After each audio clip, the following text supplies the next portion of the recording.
नमस्कार दोस्तों, मैं सुनील कुमार आपका स्वागत करता हूं आपके अपने चैनल क्या ऐसा होता है में। दोस्तों, जब हमारे गुरुजी हमारी कुंडली के बारे में या हमारे बारे में किसी तरह के दोषों का विचार करके बताते हैं कि आपकी कुंडली में इस तरह का दोष है, तो पूजा कराने से पहले हमारे दिमाग में केवल एक सवाल उठता है कि हमें इस पूजा का फल कितने दिन में प्राप्त होगा। मतलब हमें पूजा से पहले हमें एक उसके फल की ज्यादा चिंता रहती है कि हम जब पूजा कराने इतनी दूर जा रहे हैं तो हमें इस पूजा का फल कितने दिन में मिल सकता है।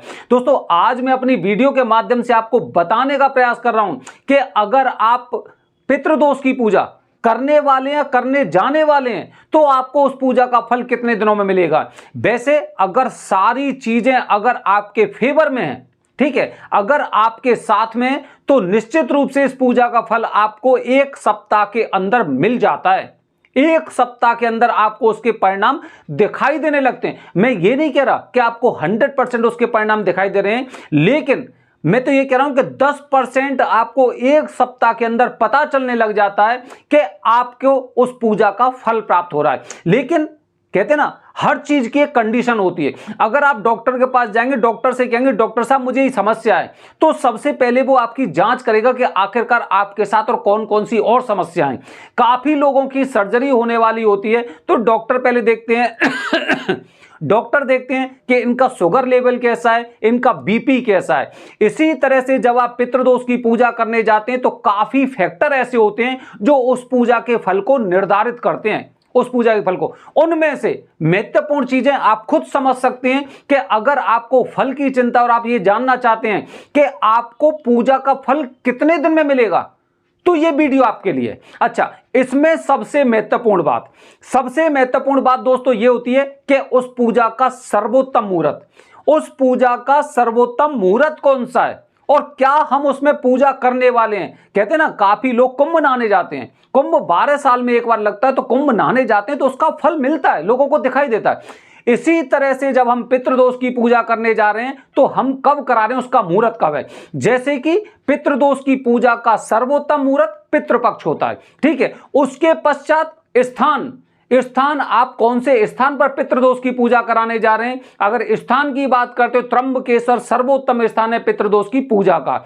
और पूजा किसके द्वारा करवाई, वरदानी पंडित जी से कराई, या आश्रम वाले पंडित जी से कराई, या बाहर के पंडित जी से कराई, या फिर आप अपने साथ पंडित जी ले गए थे वहां पे पूजा कराने के लिए, ये भी चीजें निर्भर करती हैं, ठीक है। अब इसके बाद ये तो हो गया एक फैक्टर।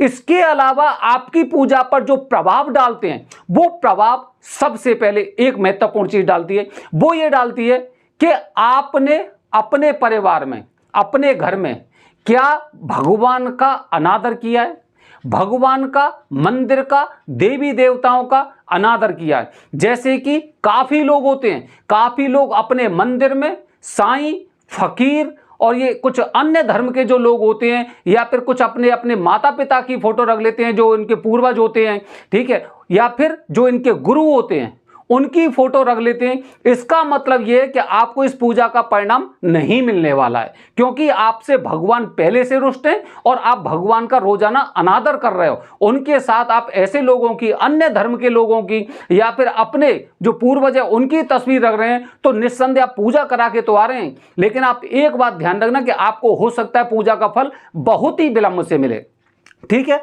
पहली बात। दूसरी महत्वपूर्ण बात बता रहा हूं दोस्तों कि आपका नेचर कैसा है। क्या आपने अपने माता पिता या माता पिता के तुल्य या गुरु के तुल्य या गुरु का क्या आपने निरादर किया है, अपमान किया है। अगर आप उनका कंटिन्यू अपमान करते रहे हैं, और दूसरी बात, काफी मैंने लोगों को देखा है अपने माता पिता को वृद्धाश्रम में डाल के आते हैं, वहां पे छोड़ आते हैं, ठीक है, माता पिता को कष्ट देने लग रहे हैं। कितनी भी पूजा कराइए कोई फायदा नहीं है, आपको पूजा का फल नहीं मिलने वाला है, ये ध्यान रखना आप। अच्छा, इसके अलावा दोस्तों और कैसी चीजें कि जो निर्भर करती हैं पूजा से पहले, आपने पूजा की जो तैयारी की है, आपने अर्जी लगाई है, आपने पेशी की, आपने 40 दिन के नियमों का पालन किया, आपने उस निश्चित मुहूर्त में पूजा की, ये भी चीजें बेहद महत्वपूर्ण होती हैं। इसके अलावा दोस्तों, इसके अलावा बहुत सी चीजें क्या होती हैं कि हमारी आदत कैसी है, हमारी फितरत कैसी है। क्या हमारी केवल लेने की इच्छा है या फिर इसके अलावा भी कोई और इच्छा होती है। हम हमेशा दूसरों से लेना पसंद करते हैं लेकिन देना पसंद नहीं करते हैं। ठीक है, तो हमें हमेशा यह ध्यान रखना चाहिए जब भी हम मांगे ना तो हमें दो हाथों वालों से नहीं बल्कि अनंत हाथों वालों से मांगना चाहिए। अनंत हाथों वाले जो हमारे भगवान है, हमारे आदिदेव में भगवान विष्णु है, भगवान शिव है, भगवान गणपति हैं।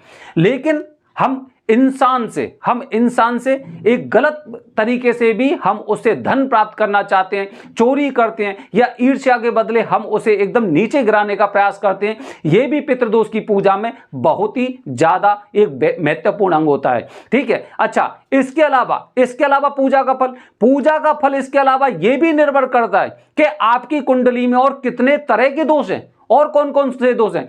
आपकी कुंडली में काल सर्प दोष भी है, आपकी कुंडली में मंगल दोष भी है, आपकी कुंडली में अंगारक दोष है, आपकी कुंडली में गुरु चांडाल दोष है, विष दोष है। इस तरह के दोष भी अगर आपकी कुंडली में हैं तो निस्संदेह आपको पूजा के फल बहुत लेट मिलेंगे, क्योंकि अभी तक आप ये सोचते हैं कि पितृदोष की पूजा करने के पश्चात और ये सारे दोषों से मुझे मुक्ति मिल जाएगी। ऐसा नहीं होता है। ठीक है, हर दोष की युक्ति और उसकी शांति अलग तरीके से होती है, तभी उस पूजा के हमें अतिशीघ्र परिणाम दिखाई देते हैं। ठीक है, अच्छा, इसके बाद दोस्तों ये होता है कि कुछ एक अन्य कारण क्या है, हमारे घर परिवार में किसी ने भी अभी तक पितृदोष की पूजा नहीं कराई है।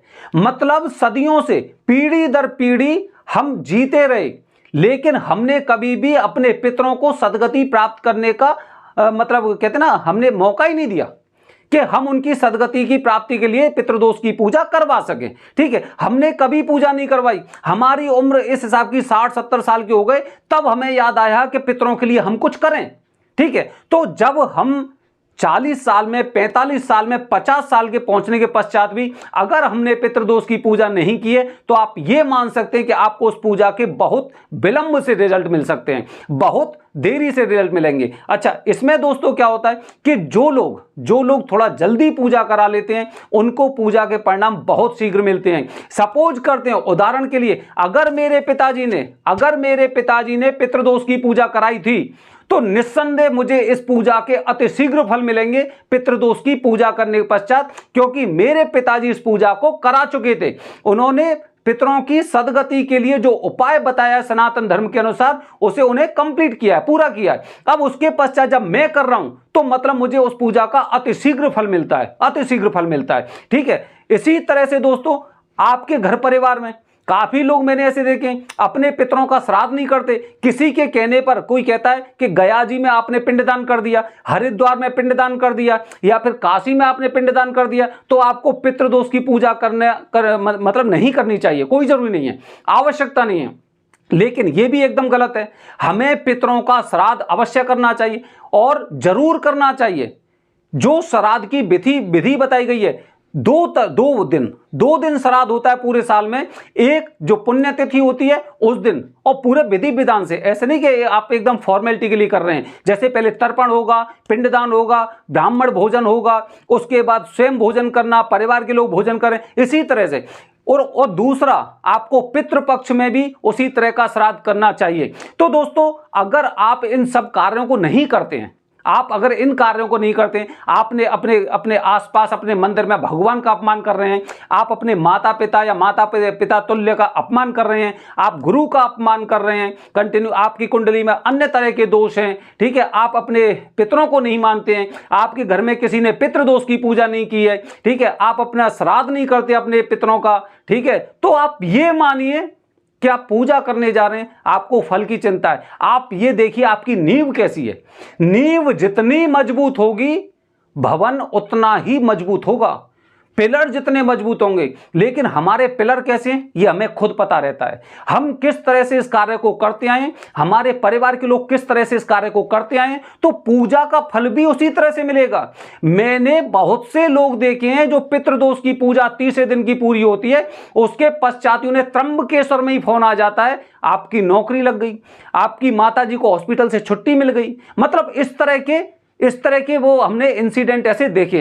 तो हम अनुमान लगा सकते हैं कि जो लोग जिस तरह से उनकी नींव होती है उसी तरह से उसके परिणाम होते हैं, उसी तरह से उसको परिणाम मिलेंगे और अतिशीघ्र परिणाम मिलते हैं। लेकिन अगर आप भगवान का अपमान कर रहे हैं, ठीक है, आजकल मैंने बहुत से लोग देखे हैं अन्य धर्मों में फंसकर अपने मंदिर में ऐसे जो कहते हैं ना फकीर हो गए या फिर साईं टाइप के लोग हो गए, ठीक है, इनकी मूर्तियां प्रतिमा अगर घर में आप रख रहे हैं तो घर में से पितृदोष कभी खत्म नहीं होगा और ना ही आपको उस पूजा का फल मिलने वाला है।